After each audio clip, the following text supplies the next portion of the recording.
In just a few minutes, Ernie Adams, probably one of the best known of the motorcycle jumpers for the 1990s, will be attempting one of his longest jumps ever, 20 cars indoors.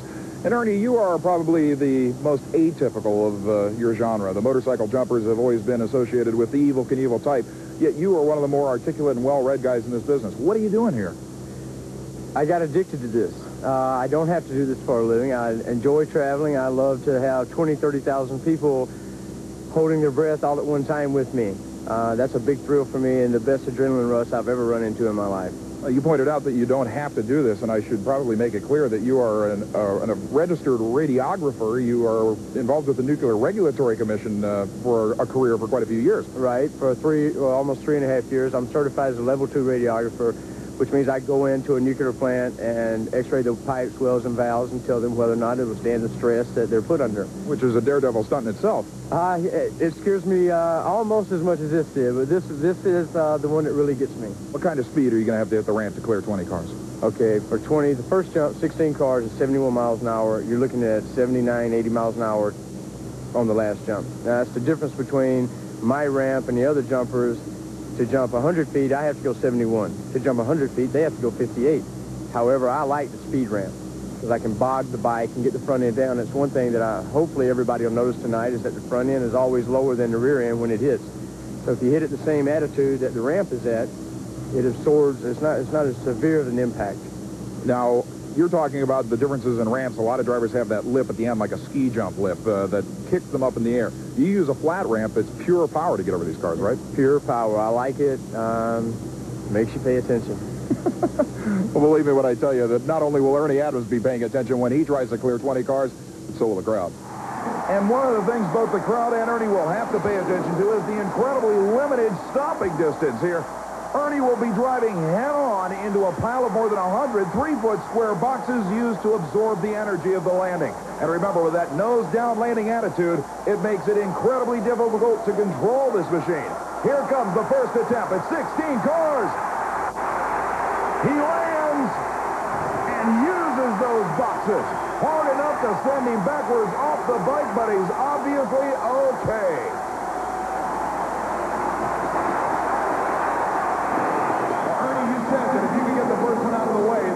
Would be easier than that. How does it look? It looks like we're going to put the top more boxes to test because the next one's looking to 5 miles an hour faster.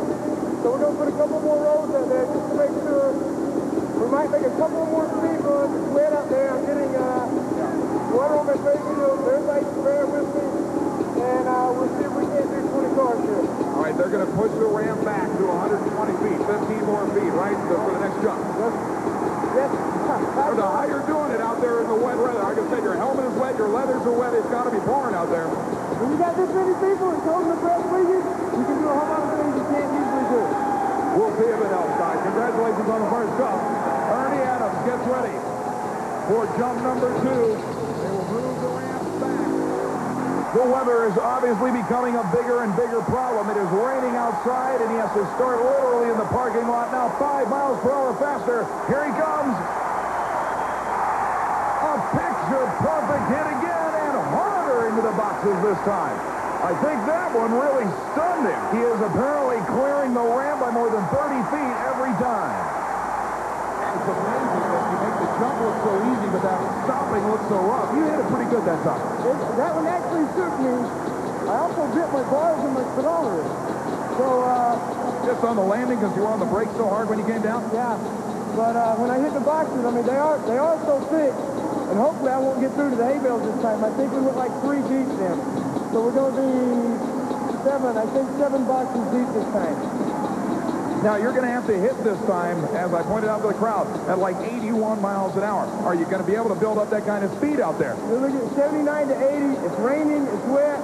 So what I'm having to do is get back a little further between some cars and put it in a... I know, it's a joke, isn't it? Between the cars, and I take off in second and get the fourth and the field real quick so I can bog it. Because the bike is so torquey. If you touch it at all coming in here, It sits out from under you. It's like glass. Now, I want the crowd to understand this in case they didn't hear it.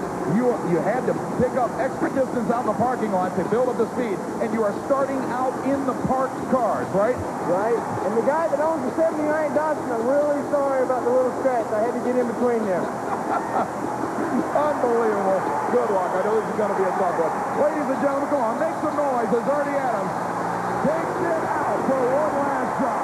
The equivalent of 20 cars in distance with bent handlebars. Here he comes for the longest jump yet. Unbelievable hit and incredible jump, but he's up immediately. Absolutely unbelievable jump indoors by the incredible Ernie Adams.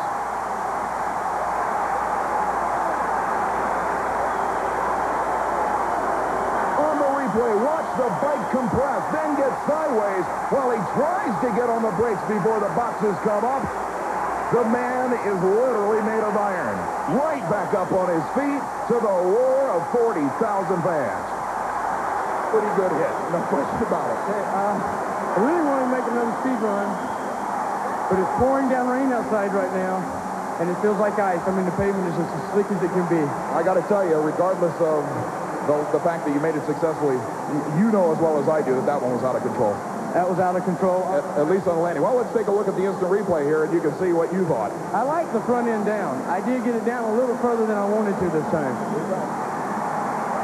Go through this with us. Okay, you're on it. Now right here you start feathering off the gas so you can get the front end to drop. Now we're practicing this because in June the 1st or 2nd, I'm going to attempt the football field. Yeah, but look at this. I mean, that's 3 feet low. Well, now if it hits at the same angle as the ramp, that's fine. That isn't heading for the same angle. Wait, okay. The front wheel does hit first. Okay, it's a little low. Yeah, just a bit. Now watch. It was sideways when it hit the ground. I'm waiting for the impact because it hurt.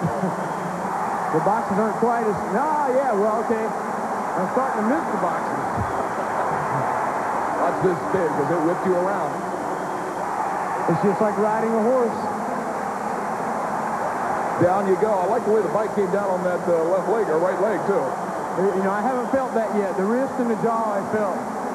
They love it. I'll tell you, they love it. Ladies and gentlemen, 3 jumps in the rain. Ernie Adams. When Super Trax returns, it's a Camel mud racing shootout with the quickest mud racers in the world and the championship monster truck finale. Don't you dare go away.